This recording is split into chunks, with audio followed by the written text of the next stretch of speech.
Yeah, unfortunately, I have to do this presentation with English straight, and because also this is not my first language, I actually prepared a script, so I will just read it through together with the images.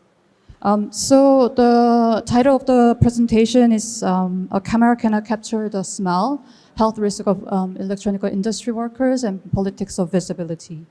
My name is Eunhee Lee, Ian-shi. Ian-shi. Actually, I'm a visual artist and a filmmaker from South Korea. And I would like to thank Professor Harry for inviting me to this workshop. The subject of this workshop resonates deeply with the subject of my film works, and I feel greatly honored to be here alongside with other invited guests. In December of last year, I held a solo exhibition in Mocha, Taipei, presenting two recent films, Colorless, Odorless, and Body Alerts, whose Chinese titles are shown in the PPT. The one is a documentary film about the one is a documentary film, and the other one is an experimental documentary, both focusing on dangerous yet invisible elements and the workers' health risk with the electronic industry in the past and present. In this presentation, I would like to introduce about the film and the process behind these works. To briefly introduce my practice as an artist in general, I have been making moving images, films, and video works that can be shown both in exhibition and cinema. The work has been trying to understand the mechanisms of our absurd world, thinking and defining what the impact of the role of technology. To me, technology cannot be understood as a single entity. It's more of the cultural assemblage shaped by economic and political forces. And I also believe technology sometimes can be very direct reflection of the world because it is simply put a social product, contrast to human actions and social dynamics, which are far more complex and often resist such clear attrition. So I think of technology as something unnatural and therefore calculatable and traceable in reverse. And at the same time, I'm deeply interested in the moments of error and defects happening in this seemingly predictable system, whether in machines, industrial process, or in the human body, which ultimately lead to the breakdown of the whole system. Though what interests me is not the failure itself, but what the failure shows us, because the defect is rarely the point of the problem begins. It's more like a symptom, the visible end of the long process of neglect, suppression, and exploitation that have been invisible and hidden by the system. In this context, certain questions always come to me when I look at the moments of defects. How and why did this happen? Were there any warning signs that we overlooked? What efforts are made to prevent them and to repair them? Other question is who decides where the line drawn between what is considered as normal and what is considered as abnormal or failure?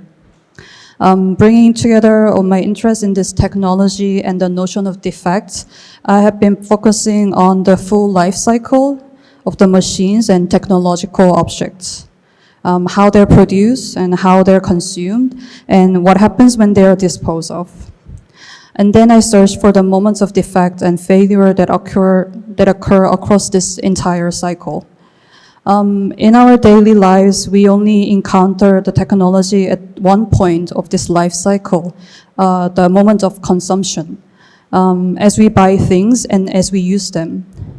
Other part of the cycle mostly happens inside the factories, out of resident areas, and in other outsourced countries.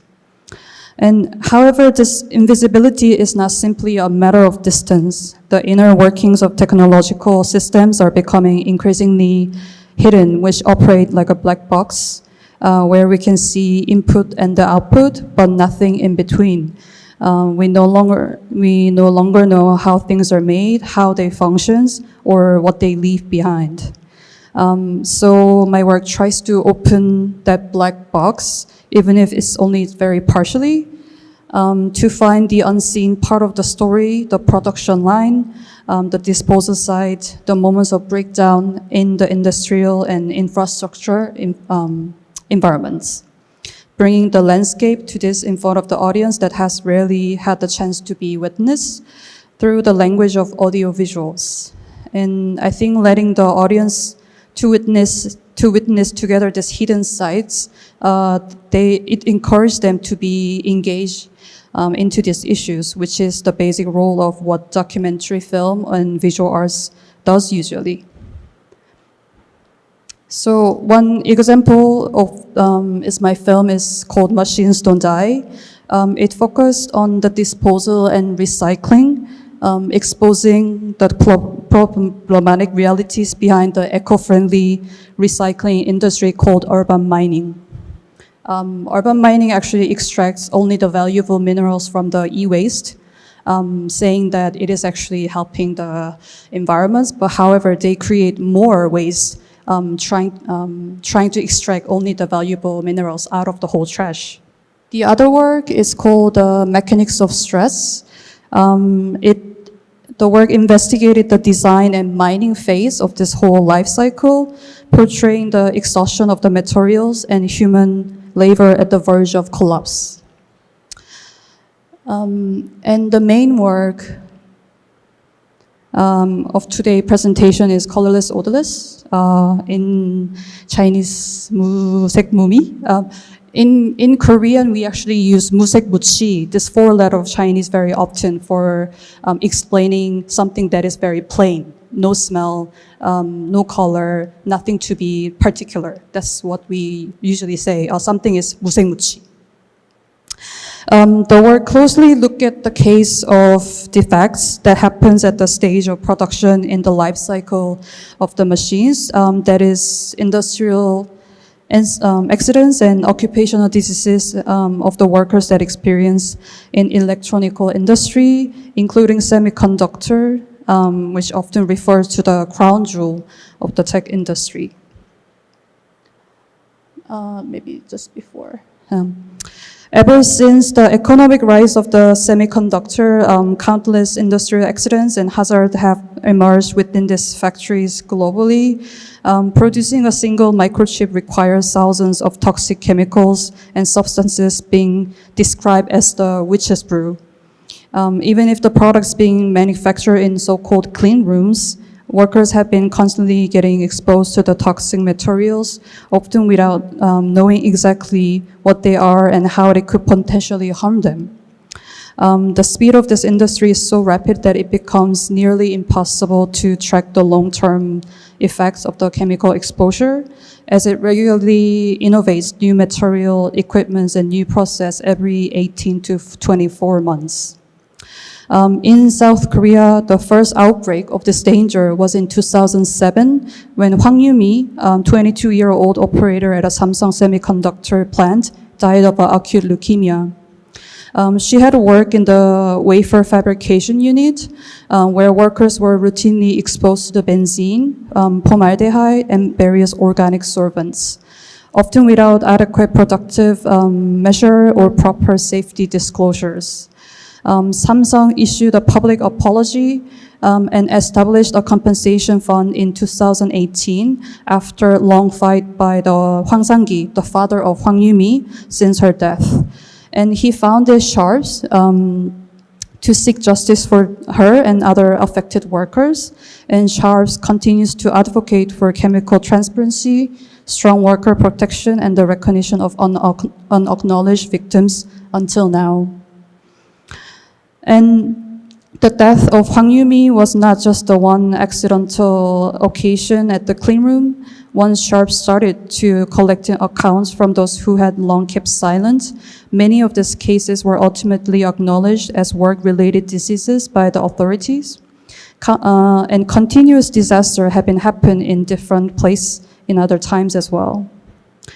In my film, The Colorless Odorless was made in a close collaboration with members of Sharps, who had built strong solidarity with global NGOs and activist groups around the world. And through their international conferences, I had an opportunity to meet the members of Tavoy and RCA, which has just been explained earlier. And as a result, the film ended up covering the issue of occupational disease affecting workers in both South Korea and Taiwan.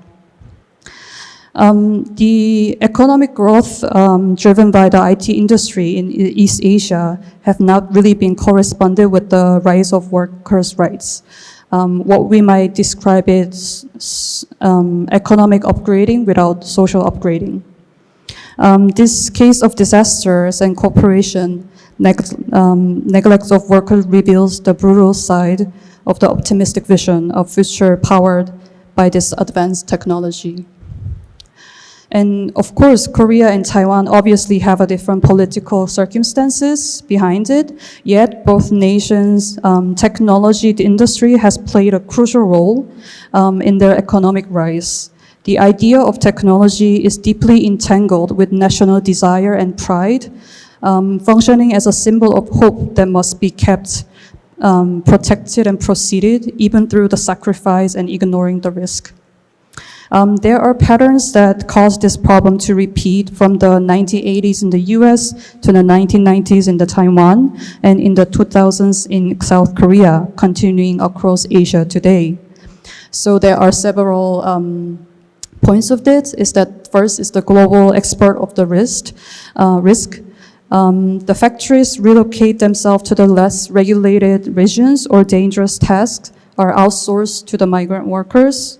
For example, in 1995, IBM faced multiple lawsuits from the workers who developed cancer after exposure to the toxic chemicals at their factories.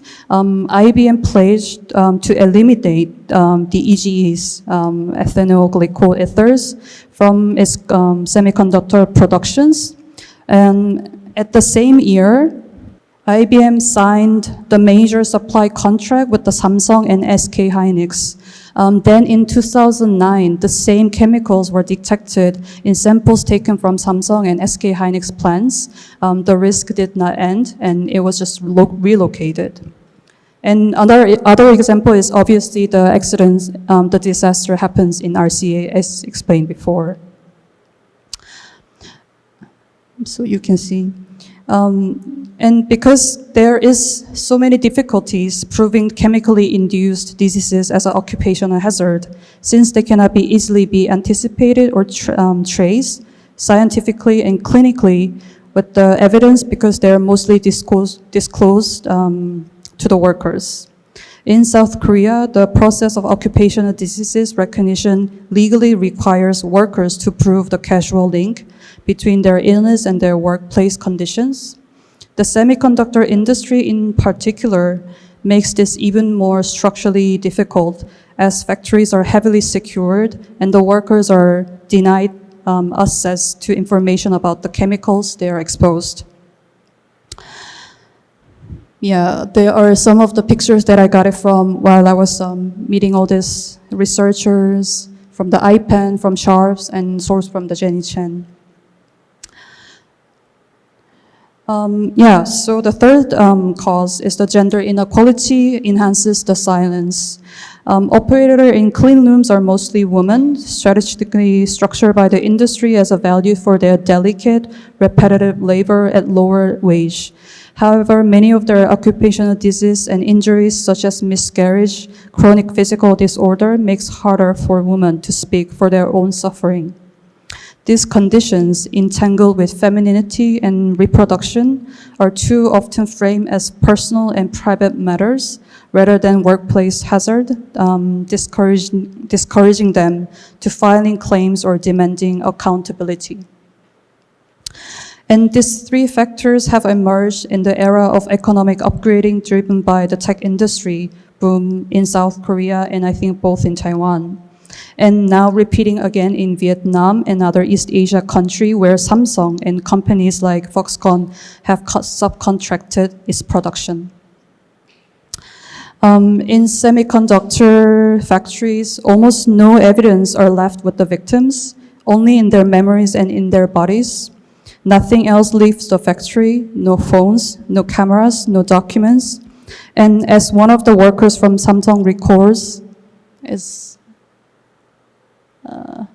it is written on the top, that I could smell like the sulfuric acid and ammonia that were not portrayed in the television program, advertising the clean room and its technological excellences.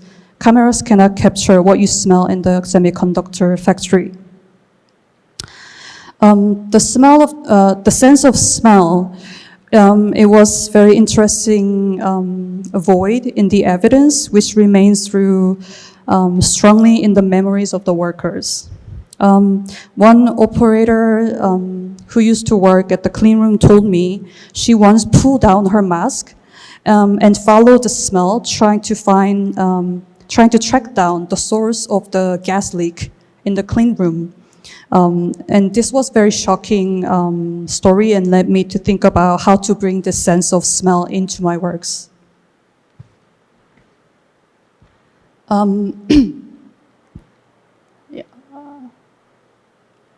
And as I briefly introduced earlier, most of my previous film work has revolved around capturing the inner working of various industry, giving audience a glimpse into what actually happens inside the factories, from their manufacturing process to construction.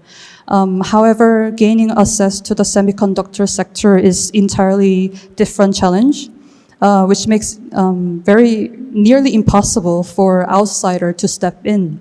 So this led me to rethink about my previous approach and find an alternative way to tell this story on this film. And this is why the colorless, odorless took not only the typical image of documentary grounded in the interviews, but also combined with the imagery of toxic chemicals, medical visualization of the human body, including MRI scan of the real patient rendered into 3D, and documents and objects obtained directly from the workers, as you see, like the clean notes that were used actually in the Samsung. And the film also incorporated this AI-generated images of what inside of the semiconductor plant might look like. For me, this including AI images was the minimum gesture of the irony that I could offer in this film, asking the technology itself to show me where the place it was born. And yet this image can never fill the gap between reality, because the image of technology has a tendency to be represented and be fabricated by the corporation and the mass media rather than revealing what is really happening there. The AI image of the clean room reproduced the same visual repertory that mass media has always circulated, colorless, dustless, toxic-free, and sometimes even a human-free, perfectly automated system with nothing to hide. So for me, this uncovering hidden dangers and amplifying the silent voice of the workers feel deeply connected to my practice as an artist, finding what is concealed, transforming into something visible and tangible, shaping into collective experience. And my work is never made to convince the audience of what has happened by the list of facts and explanation. Journalists and science can do that better. For me, visual art and documentary film serves a different purpose, to make problem feel sensorily and to circulate the feeling through affects and through the bodies in front of the image. And so this is also why the long struggle for Samsung's occupational disease recognition matters to the film. The recognition was not delivered by the courtroom. It was won and spread through the fight of the workers and activists. Recognizing occupational diseases demands more than medical evidence and scientific casualty. It requires a social epidemiology, a way of asking where and with whom responsibility for illness is placed.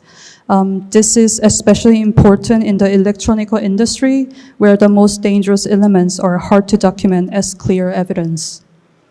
And what separates the legal and scientific experts from the workers whose bodies carry the evidence is, above all, the absence of empathy. As the author Karen Messing recalls, this the empathy gap, a term that names how experts and academics have long looked away from the suffering that is hidden inside the ordinary rhythm of the work.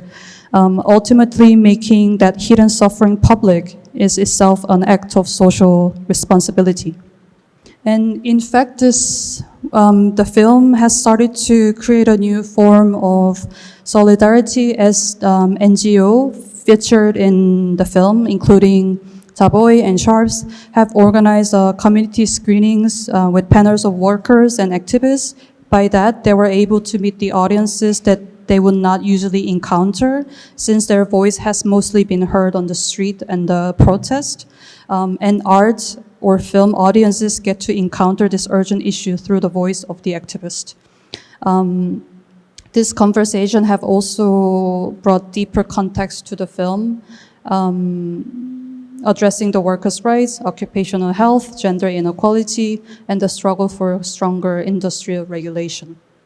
And sometimes now I feel though the film has kind of left or moved beyond my hands and begin to take a life of its own as I've been kept invited to screen in different places and different countries. And so Sharps, Korean activist group, have actually brought the film into their conferences and international forums, and the film actually becomes the kind of educational sources or evidential sources to show it first, and then they then they do the presentation of what really truly problem is. So this could be like another role of what art and film can be. Yeah, it was shown in Manila, Philippines, and Bangkok, and Thailand. And this reflection and practice have led me to develop my next work, Body Alerts, in Korean, 섬섬옥수. Yeah, as you see in Chinese as well. After Collis Odalis, because I find that there was this continuous trajectory of occupational disaster from the past to today in the electronical industry. The main thing I was doing for this work was a parallel research of occupational diseases that caused by chemicals from the most leading industry in the past and now. So the work actually begins with the Wonjin rayon disaster in South Korea, which unfolded from the 1960s through the 1990s.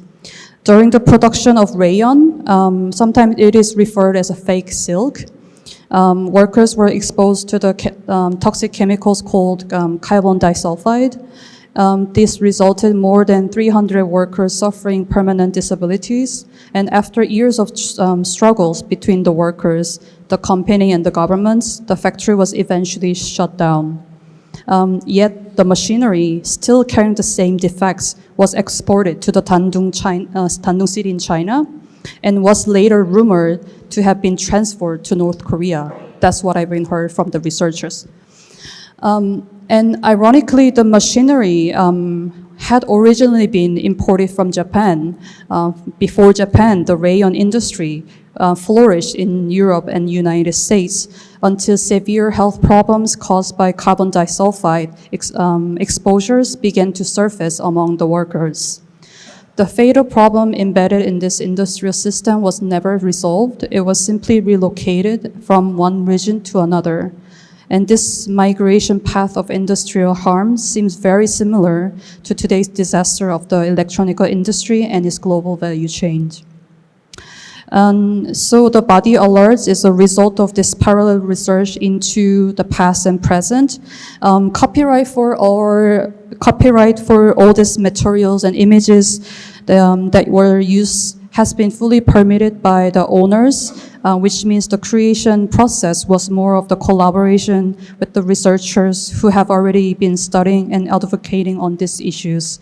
For example, Jenny Chen, who wrote the book Dying for iPhone, which spotlighted the suicide scandal at the Foxconn factory in China, allowed me to use her documents and photograph into the videos. And beside that, I also directed the performance of the two women in this film, for a former and a current semiconductor worker in Samsung plant. Both are survivor of the occupational diseases and occupational disaster. Yeah, those are some other images that I got it from the news and from the researchers.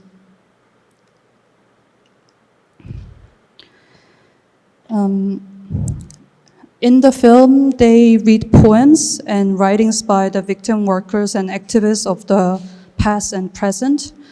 These women realized that the problems in their own bodies are not solely their personal issues, but are connected to the suffering of many workers before them.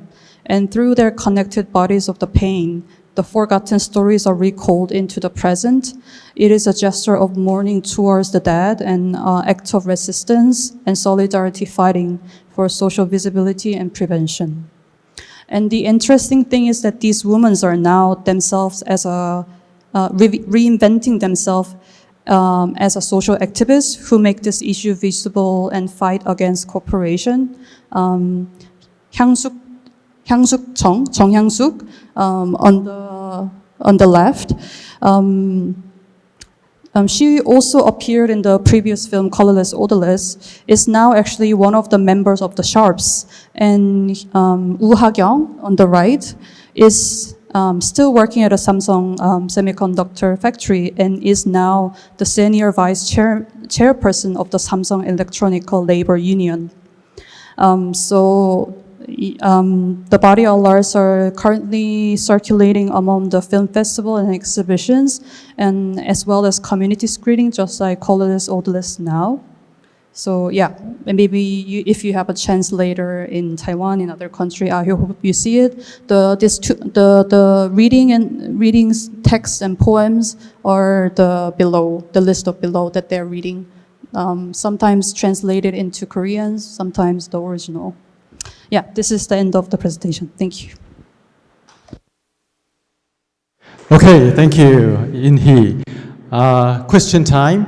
If you have any question, 如果各位有想要问，然后不要用英文问的，我们帮你翻译。好 ，OK。好。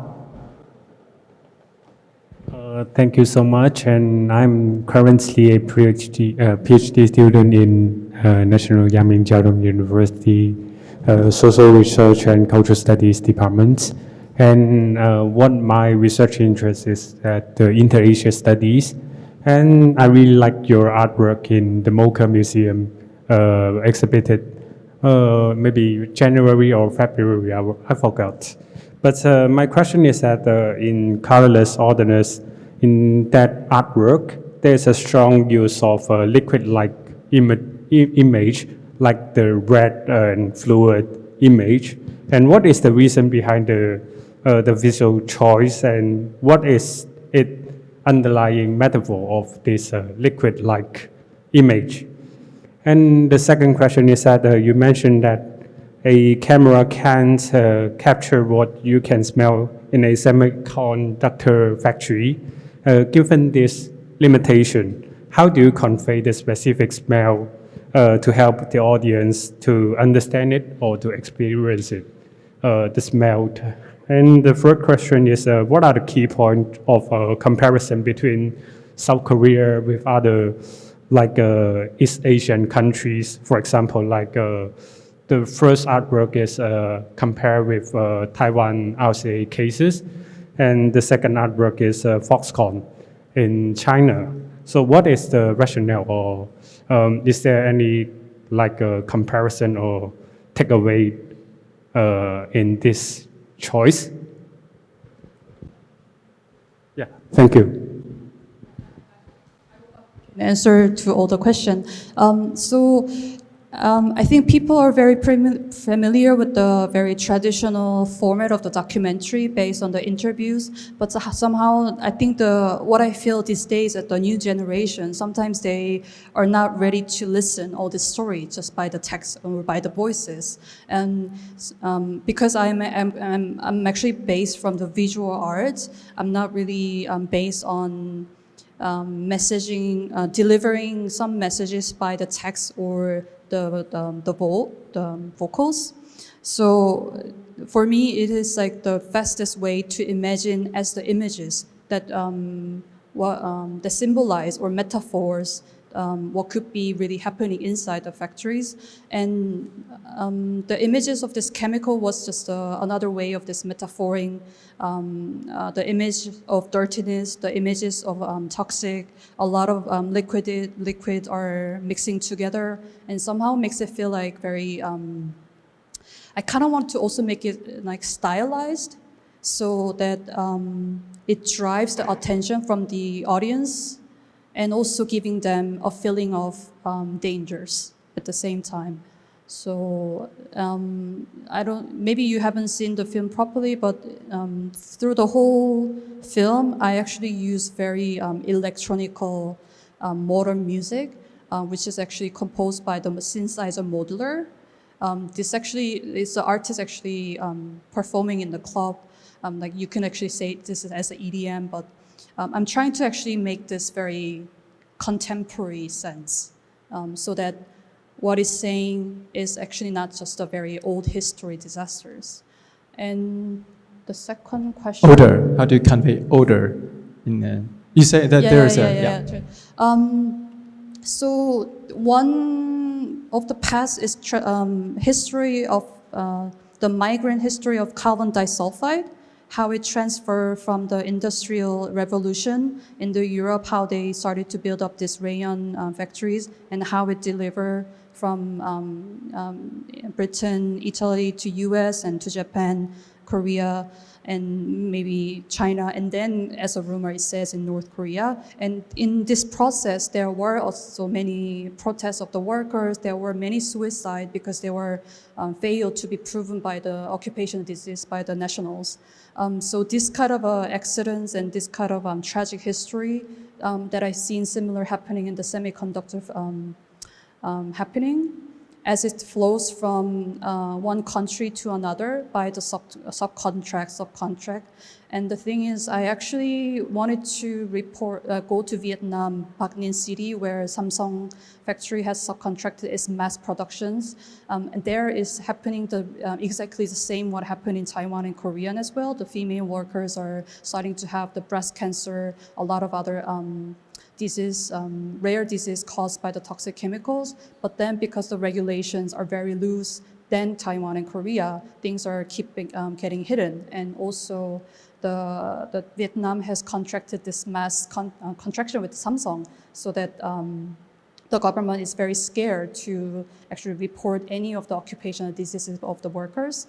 And I think how they oppress these female workers is very similar to what is happening in the rayon factories as well, because the whole process of the production was done by the female workers. So this was two trajectory. Sometimes it matches, sometimes it doesn't match. It just goes back and forth with different images. And in between, there is a reading performance. Yeah. And the third one, what makes sense to you in terms of your transnational comparison? You compare Taiwan with Korea and other countries, and what makes sense to you through this kind of comparison? Because not only the occupational diseases occasions, what I've been always doing in my work is what is this gap between the real technology and what is the image of the technology is. And I think particularly in Taiwan and South Korea has this very virtual image of technology that could be like a symbol of economic rise, symbol of the hope, and it's like a symbol of pride as well. My parents, my parents' generation, they actually been able to feed up their children by growing up so much their economic industry, by risking so many death of the workers, so many occupational diseases, and they think this is unavoidable risk, unavoidable sacrifices. And somehow I have this feeling that a lot of people still now, even when Samsung does so many unbelievable things, they are so afraid of their stock markets getting down.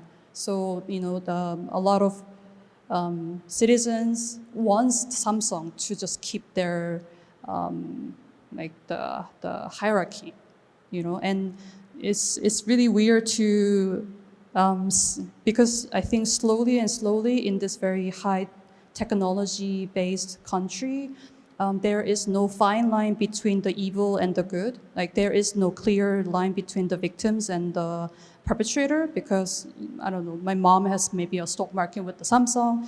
We also have this like love and hate at the same time. So I think this very abstract image of technology, I think people have very similar in Taiwan and Korea as well. But I think politically it's very different. Yeah. Mm. Okay. Okay, sure. Hi, thanks for the talk. I thought that the contrast that you showed between the clean rooms that are required for manufacturing and like the toxicity that it produces was very powerful. And in a way, I see a similar contrast with these very like visceral images in your film placed in like a gallery, which is a lot of times very odorless and colorless.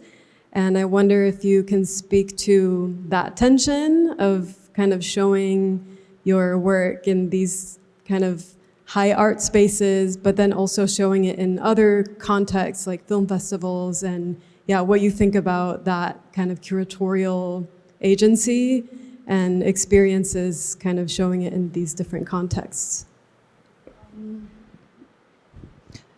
I mean, to think in a kind of a positive way is that I think the people who come to the exhibitions are very welcome to digest any kind of a method of narratives when you actually go to the cinema, not the film festival. The cinema, when you buy the ticket and get into the cinema, they actually properly want something that is already in a frame.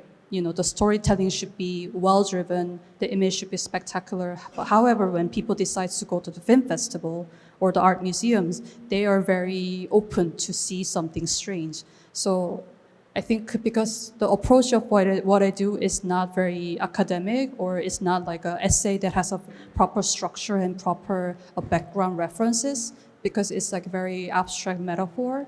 And that's why I have this similar interest in what other experts have, but then the way I unravel this thing is very different. So that's why I still likes to be shown in the museums or galleries, or not the galleries because I don't belong to galleries. Galleries are a profitable place.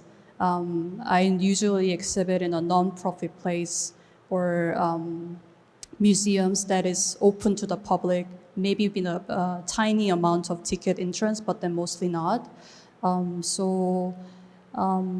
And yeah, I don't. I still think it is the least closed down cultural places, although it might be seen kind of elitist. Yeah. Okay, sure. Thanks for your talk, and I have a few questions or response. The first one is that I want to ask if your documentaries would be screened locally in Korea, like currently we have a Jeonju's film festival or Busan's, because they're like critical of the local Samsung industry, which is kind of big. It's like the counterpart of the government sector. So I would like to ask if your films documentary will circulate in the local film festival circuits, the first question. And the second one is that as an independent filmmaker, I wonder how you fund your production, because I heard about the director of KOFA, the Korean Film Archive, the funding from government is like generous and you can use it kind of liberally, but as an independent filmmaker, I just wonder how you fund your production. And the third comment is that, like Professor Gu just now said, nationalism, industry, and a kind of capitalism, sometimes they triangulate and they form a kind of really powerful force. So it's like in Taiwan now, if the TSMC stock is like going up. And if you talk to the locals about the setback of the industry, it will be kind of really hard to like circulate the narrative of trauma.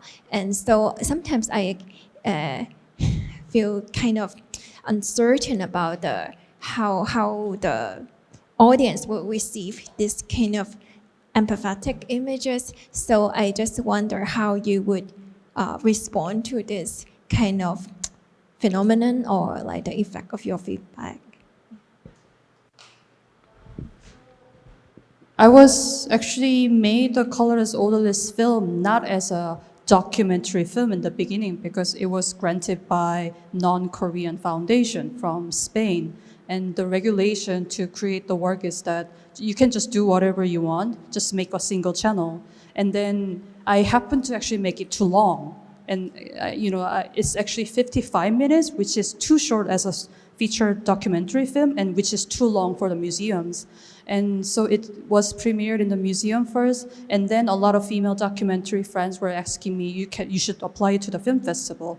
And then it was premiered the first in a Jeonju competition, Korean competition, and then it started to be like people started to talk about it. But the thing is, a lot of people ask me like, have you ever had any pressure from the corporation? Is that there was actually a documentation of the sharps and the death of Hwang Yumi 10 years ago, just like RCA have a documentary before. 10 years before, Samsung actually had a massive pressure on this film not to be screened. Sometimes they shut down the cinema, but then that they faced a lot of backlash from the citizens that they started to have a bad image of the corporation. And I also talked many times with the members of the Sharp is that how you find the difference between like 10 years ago and now is that I think the strategy of the image making, like a PR in Samsung, is now no response. So there is no response whatsoever and of good and bad. So the thing is that I never actually encountered any of the pressure, but the thing is that I actually never started from a film industry. Like I never got a grant from a Korean film councils. So the thing is, maybe there could be a pressure, but then the thing is, I just don't have that much things to lose. And the film festival that are inviting these films are mostly also non-profit by the like human labor rights or labor rights film festival that are always like self-organized. So after Jeonju, it doesn't go to any more this industry-related festivals like Busan, but it's just going on like as a self-organizing. And what was the third question? Funding. How do you fund yourself? Fund. Yeah. So the body alerts, the next work was actually made right after I finished it because I got commissioned to make this film by the National Museum of Arts. And they didn't know what I did right before. They didn't see the colorless, odorless. And I say, okay, then I will just make the work. And then the thing is that in the visual arts scene, once you started to be get commissioned to create your work, there is not so much things like elevator pitch or pitching like secondary fund production pitch like an industry, like a film industry. So once you get the fund, it's like one time straight. It's not like they give you thousands first and then the second one. You don't have to make the trailer to get the second grant. So I just had this my self-agency to do what I want. But a lot of time curators were calling me like, how are you doing? Because we are having a Igoni collection of my exhibition. You know, the Igoni, the owner of the Samsung who just passed away. Now it's the son is running. So Igoni used to collect thousands of art pieces. So now he's having a lot of exhibitions as a collecting. And I said, well, if they say I can exhibit, then, it's like you are going to have a backlash as well. The museum's going to have a backlash as well. So luckily I made it, but then I think I have a less commission request. So I get to show these two films a lot, but then not many people are asking, let's make a new work. So I have to figure it out. Right. And there's a third question about, is there a sentiment of Samsung as the Korean national pride? So actually, Hakyung,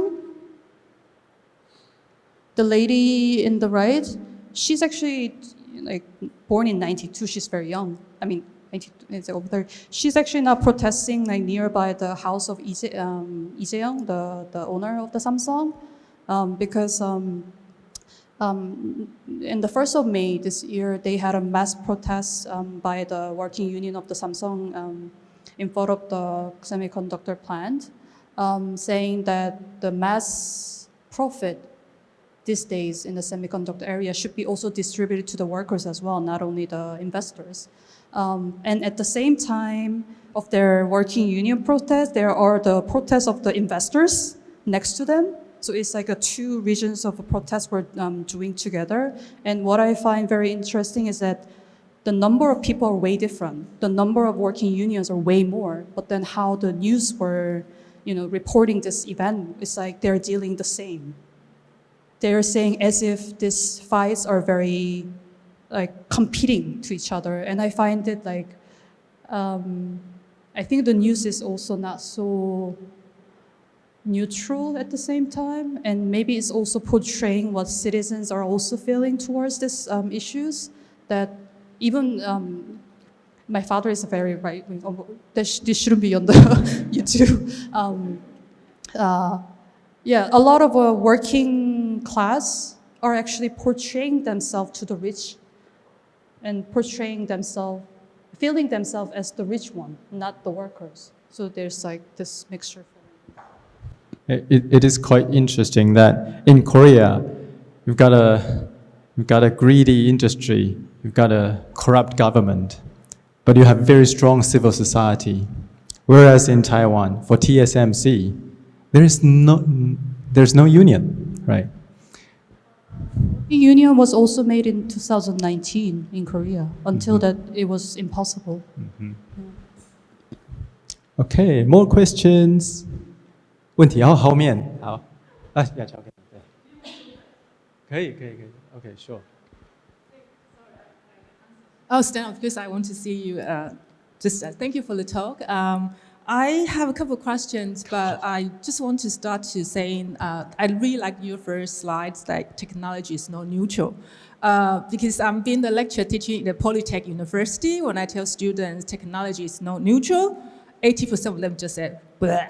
Okay, it is neutral to them. Okay, I want to sort of hear you to talk a bit more about how technology being represented or misrepresented by the media. Because today we talk about different kind of media, right? Because the reason I want to hear a bit more is because from this morning till now, we sort of hear deja vu in a sense, like pass from RCA to semiconductors. It seems that a huge gap between what we try to tell the audience, but the audience didn't quite get it. And I think sometimes it's to do with we forget. We are very forgetful. In your work, there's odorless, okay, odors. And to me, odor is a lot to do with, the smell is a lot to do with the memory. And how you try to, through the visual art, to tell the audience that the smell is awful, okay? So that's my question, thank you. Obviously, camera cannot capture the smell, so I failed to deliver the smell in the film. Everything should be just delivered by the image. I had to use different other elements to... Oh, I think this was... Yeah.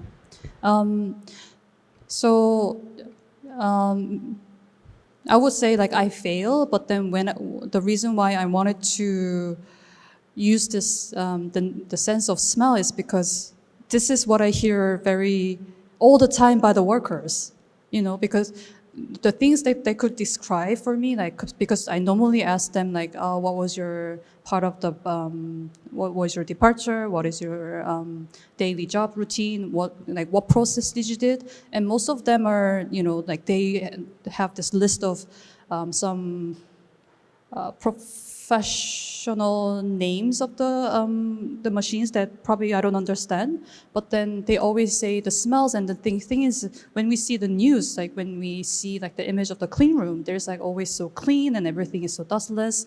But then when I receive some of the images from the real clean room document, and sometimes clean room is not even a clean room in a subcontracted factories. When it goes to, for example, this one was also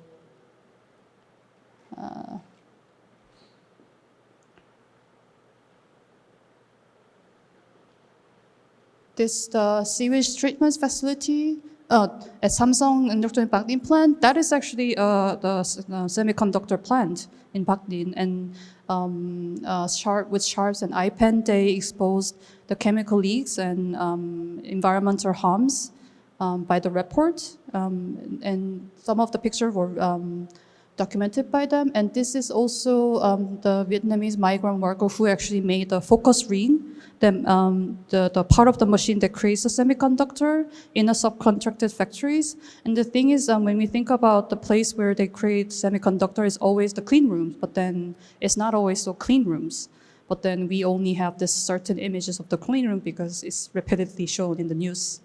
So I think the image already failed to show the reality of the smell from the beginning, and probably also my film, but then because it's so impact in my mind, because when I was talking to Hyung-suk and she was like reacting herself like, yeah, I was finding the gas leak like this.